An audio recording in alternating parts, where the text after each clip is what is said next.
So hi guys, welcome back to our channel Part Time Vloggers. So आज celebrity आए हैं हमारे channel पे. So बहुत टाइम के बाद आई गेस कुछ 5-6 मंथ्स के बाद आई है ये तो.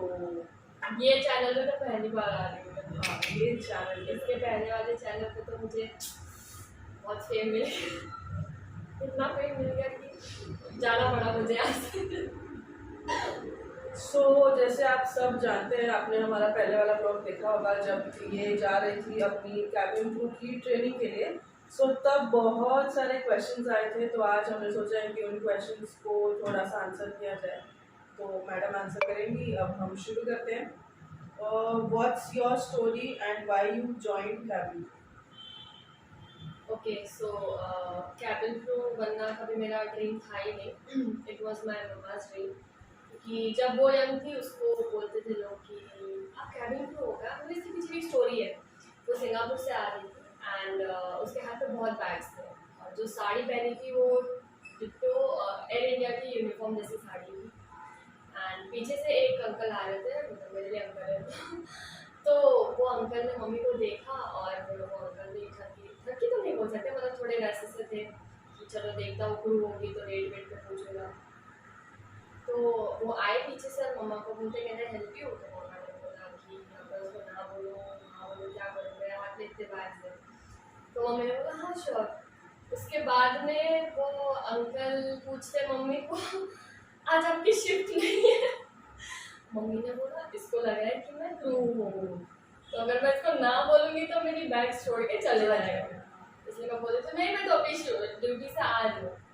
तो ये सुनने के बाद में मम्मी को लगा कि यार क्रू लाइफ मतलब है, रिस्पेक्टफुल लाइफ है। मैं नहीं कर पाई, अगर इन फ्यूचर मेरी शादी होती है, मेरी बच्ची होती है, उसको करवाऊँगी। और इस वजह से मैंने इस लाइन को चूज़ किया। पहले तो मुझे बिल्कुल भी इंटरेस्ट नहीं था, मुझे मॉडलिंग करनी थी, जो कि अभी भी मुझे इंटरेस्ट है, थोड़ा बहुत कर लूँगी। और आफ्टर बीइंग अ क्रू बहुत बहुत ज़्यादा रिस्पेक्ट मिलने लगी मुझे।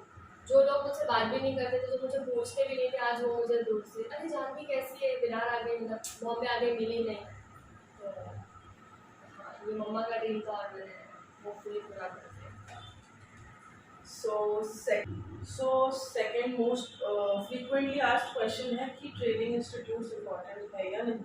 सो जानवी ने भी ट्रेनिंग किया था, बट अभी उसका एक्सपीरियंस क्या है वो बताइए.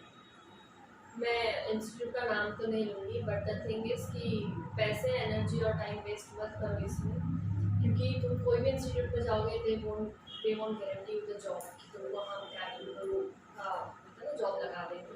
ऐसा कुछ भी नहीं होने वाला है। और सेकंड थिंग, तुम जिस उम्मीद में वहाँ पे जाओगे ना उसकी डबल क्या बोलते हैं उसको, उम्मीद टूट जाती है, उम्मीद क्या टूट बोलते हैं, जाएगी, उससे डबल बाहर, पावर से हाँ, उम्मीद टूट जाएगी. उस चीज़ से बाहर आओगे। तो मैं बोलूँगी डायरेक्टली वॉकिंग के लिए जाओ। इफ़ यू फील तुम्हारे अंदर वो कॉन्फिडेंस है, तुम्हारे अंदर वो कम्युनिकेशन स्किल्स है, सीधा डायरेक्ट वॉकिंग के लिए चले जाओ, यू विल गेट सिलेक्टेड अगर तुम्हारे अंदर ये सारी चीज़ें हैं। एंड आई गेस ये भी बहुत ज़्यादा पूछा था कि लड़कियों के लिए टॉप 5 चीज़ें क्या होनी चाहिए, लड़कों के लिए टॉप 5 चीज़ें क्या होनी चाहिए फॉर बीइंग अ कैबिन. लड़कियों ऐसे टॉप 5 चीज़ें तो कुछ है नहीं, जस्ट कॉन्फिडेंस चाहिए और कंपनी रिक्वायरमेंट्स के हिसाब से हाइट होनी चाहिए, नो टैटूज, कम्युनिकेशन स्किल्स और कॉन्फिडेंस। सबसे बेस्ट थिंग है कॉन्फिडेंस के साथ जाओ।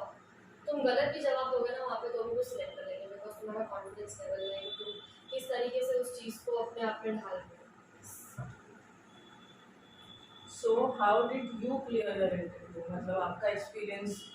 सुबह से शायद गए थे आप इंटरव्यू के लिए and up till the and कि हाँ मैं सिलेक्ट हो गई. सो वो कितने राउंड्स थे या कैसा था? मैं रहती थी विरार में, ठीक है, और वहाँ से ट्रैवल करना बहुत हेक्टिक है, बहुत ज़्यादा हेक्टिक है। तो हुआ ये था कि मैं पहले ग्राउंड स्टाफ में काम कर रही थी और उससे पहले I was working with a call centre, company का नाम बोलूँगी। तो हुआ ये कि मैंने कॉल सेंटर छोड़ा, उसके बाद मुझे ग्राउंड स्टाफ का जॉब मिला। ग्राउंड स्टाफ के जॉब के बाद में मेरा क्रू को लेके बहुत ज़्यादा पैशन बढ़ गया कि मुझे नहीं अब तो क्रू ही बनना है। मैं चेहरे देखती थी ना लोग, ऐसे ऐसे शक्ल वाले तो क्रू बन रहे हैं। मेरे में तो सब है, मैं क्यों नहीं ट्राई कर सकती।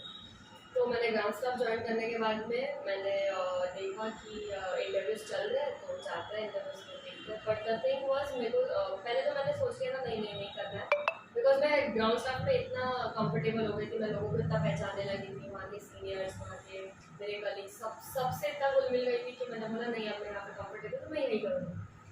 तो एक दिन ऐसा हुआ कि मेरी एक फ्रेंड का मुझे टेक्स्ट आता है कि भाई सुन ना, मैंने बोला हाँ वो बोलती मेरा सिलेक्शन हो गया इंडिया में। मुझे लगा कि वो बोल रही ग्राउंड स्टाफ में हो गया, मैंने बोला अच्छी बात है। तो उसने सामने से बोल दिया कि भाई मेरा तो क्रू में सिलेक्शन हो गया। मैंने कहा, हाँ सही में, क्योंकि उसका जो लैंग्वेज है, बात करने के तरीके हैं, वो बहुत टिपिकल टपोरी टाइप का है। और मैंने बोला कि यार ये लड़की सिलेक्ट कैसे हो गई, तो वो मुझे और खटक गया कि अगर ये सिलेक्ट हो सके तो मैं क्यों नहीं। तो उसको देखने के बाद में एक्चुअली वो मेरी इंस्पिरेशन हो सकती है, मैं बोलूँ तो कि हाँ भाई उसको देख के मुझे हुआ नहीं मुझे करना है, मुझे करना है। फिर उसके बाद में वो थोड़ा गया तो मैंने पीछे पड़ गई, बोला नहीं मुझे करना है, मुझे करना है। उसके बाद एक और मेरी फ्रेंड है, जब वो सिलेक्ट हुई तो मैं जिस दिन इंटरव्यू के लिए जा रही थी, मैं सुबह उठ के बस देख रही ऐसे, मुझे आदत है फ़ोन जैसे आपको नहीं मेरा फ़ोन चाहिए वो, तो मैंने फ़ोन खोला देखा कि उसने डाला हुआ है। मैंने बोला मम्मी ये भी सिलेक्ट हो गई। फिर मैंने बोला मम्मी मुझे अंदर से डर लग रहा है इंटरव्यू के लिए जाऊँ नहीं जाऊँगा, कि हमेशा का तेरा नाटक कहते हैं तो हमेशा सर को मेरा है कि मैं जब भी इंटरव्यू के लिए जाती हूँ मुझे 3-4 चीज़ों का हो जाता है, जैसे सर्दी हो जाती है अचानक से, सर दर्द हो जाता है, पसीने छूटते हैं। तो मैं सुबह 4 बजे उठी हूँ, गई हूँ इंटरव्यू के लिए 6 बजे भी नहीं, हाँ 6 बजे पहुँच गए थे मैं वहाँ पे, और इंटरव्यू था 8 बजे का। तो वॉचमैन भी हमको बोलते मैडम इंटरव्यू तो 8 बजे। मैंने बोला सर मुझे सबसे पहले आना था क्योंकि मैं दूर रहती हूँ ना। बोलते अच्छा। फिर देख रहे लोग आ रहे हैं और सब पता नहीं अलग अलग लड़कियों को होता है ना, एक जेलसी फैक्टर होता है, तो पता नहीं मुझे लेके सबके मुँह बन रहे थे। मैंने क्यों जानती भी नहीं हूँ मैं तुमको। फिर मैं अंदर गई, बहुत लड़कियाँ बैठी थी, मतलब आ चुकी थी जो मेरे साथ में। तो वो इंटरव्यू ने हमको थोड़ा रिलैक्स फील करवाया कि चिल मारो कुछ नहीं होता है, वो बहुत अच्छी इंटरव्यू है, मुझे उसका नाम नहीं आता है। उसके बाद में हम लोग बैठे, फिर 8 लड़कियों को बुलाया। सबसे पहले 8 लड़कियों में मैं थी, मैं गई, हम 8 लड़कियाँ एक रूम में बैठे, क्वेश्चंस पूछे, बहुत बेसिक क्वेश्चन पूछे जैसे कि who is your best friend, what did you do last week, और which is your favourite movie, which movie you saw recently, ऐसे सब, हाँ ऐसे सब क्वेश्चन पूछे। मैंने बोला भाई इतने इजी क्वेश्चन पूछ रहे थे। फिर उसके बाद में वो लड़कियों को बोला thank you, you can leave for the day, और मुझे और एक लड़की को बिठा के रखा। तो पहले तो ऐसा हो गया कि हुई हो कि नहीं हुई ये बताओ, कि तुम पर्सनल वो बोलते ना पर्सनल फीडबैक देते वैसा। तो फिर उसके बाद में मुझे बोला कि congratulation you have cleared your first round. मेरे किडनी में हाथ हट जाएगा किडनी में। फिर मैंने मम्मी को फोन किया, बोला मम्मी फर्स्ट राउंड हो गया। तो first round was normally GD जैसा राउंड था। सेकंड राउंड के लिए क्या था, वो लोग चेक कर रहे थे कि तुम्हारे बॉडी में कोई टैटू है या कोई स्कार है या कुछ ऐसा मार्क है जो दिख सकता है। तो वो राउंड भी क्लियर हो गया, वो भी बहुत ईजी था। उसके बाद में उन्होंने बोला कि सेकंड राउंड के आपका क्लियर हो गया, थर्ड राउंड में।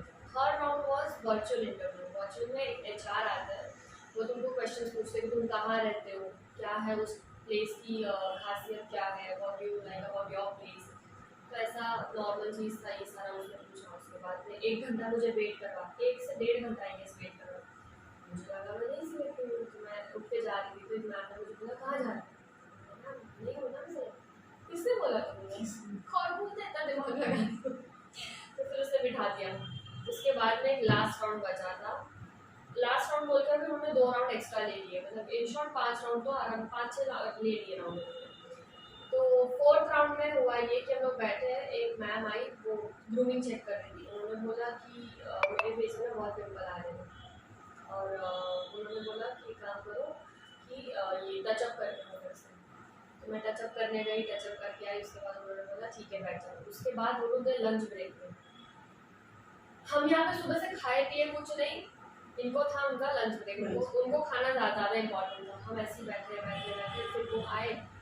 फिर लास्ट राउंड के लिए हमको लेकर गए। लास्ट राउंड के लिए एक एचआर थी, फाइनल जो राउंड है, उसने बोला, मुझे पूछा कि जो क्वेश्चन फर्स्ट पूछा आप लोगों ने मुझे, कैसे क्या बोलूँ, हाँ मेरी मम्मा का ड्रीम था तो मुझे करना है और बस ये है। तो वो इम्प्रेस हो गई। उसके बाद बोलती है कि कभी बाहर निकले हो अपने प्लेस से? नहीं कभी नहीं निकली हूँ, मुझे ऐसा नाजुक फूल की तरह पाला गया, कहाँ निकलूंगी। तो उन्होंने बोला तो तुम रेडी हो यहाँ से निकलने के लिए, बिकॉज निकलना पड़ता है और ये जॉब बहुत वो है कि कभी भी उठ के जाना पड़ेगा तुमको शिफ्ट करने। हाँ मैं रेडी हूँ। कॉन्ग्रेचुलेशन। मैं 2 दिन में ऐसे ही बैठी हूँ। छुट्टी मारा। हाँ नहीं छुट्टी नहीं मारा, तो मैं जान गई यस। तो ऐसा हो गया मेरा फेस। फिर उसके बाद में उन्होंने थोड़े डॉक्यूमेंट्स करवाए, फॉर्म फिल कराया, फिर उन्होंने मुझे दिया तुम्हारा बेस हैदराबाद है, तो थोड़ा ऐसा हैदराबाद की मुझे बॉम्बे चाहिए। फिर लास्ट में बस ऐसे था। फिर मैं बाहर गई तो मेरी मम्मी आ चुकी थी एक्चुअली, 4th राउंड में आई थी अंदर देखने के लिए, तो मैं फ़ोन नहीं उठा रही थी।